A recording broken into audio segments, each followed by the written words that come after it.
একটু ব্যথা পাইছি চোখে। সবাই আসলে হাসাহাসি করবেন না, এটা দুঃখজনক ব্যথা। এই ব্যথাটা টিকটকেই চলতেছে এখন বেশিরভাগ। এই টিকটকের এই ব্যথার জন্য আমি থাকতে পারতেছি না, তাই ভাবলাম আমিও একটু এই ব্যথাটা একটু আচ্ছা ইফেক্ট চলে গেছিল, ও সরি, এই ব্যথাটা আমিও একটু চাচ্ছি আপনাদেরকে শেয়ার করি।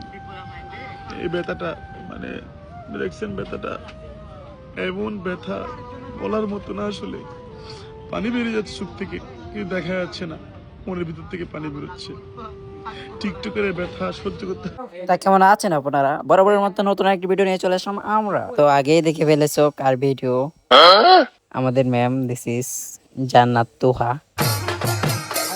একে ম্যাম বলার একটি কারণ, একে দেখলেই শত শত ছেলে এখনো করে স্মরণ। আল্লাহ কি মিথ্যা কথা বলে, তোর উপর আল্লাহর গজব পড়ুক, তোর যৌবন নষ্ট হয়ে যাক, তোর উপর ঠাটা পড়ুক শয়তান। মিশা ভাই, আমি আগেই জানতাম মেয়ে আপনি বিশ্বাস করতেন না, তাই আমি প্রমাণ নিয়েই এসেছি। জান্নাত তোহা, তোমার ফিগারটা একটু দেখাও তো।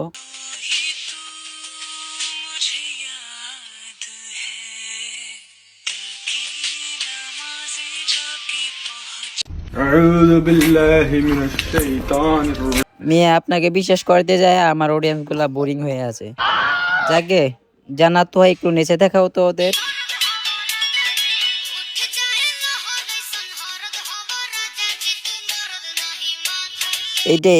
এটা কোনো নাচ হইলো? হ্যাঁ, এত বালা নাচ নাচ তো আমার খাম্বাই দিতে পারে।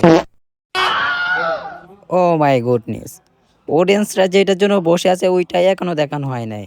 জান্নাত তোহা, দেখাও তো কেমন বড়। তুমি ছাড়া আবার কিসের জীবন? আমার জীবনটা তো ততক্ষণই সুন্দর যতক্ষণ সে জীবনে তুমি আছো। এই কিয়া, মেয়ে হয়ে ছেলের বয়স? ও মাই গড, আপনি কি বেডি আক্তার বেড়া? আমি আগেই জানতাম, ধন্যবাদ।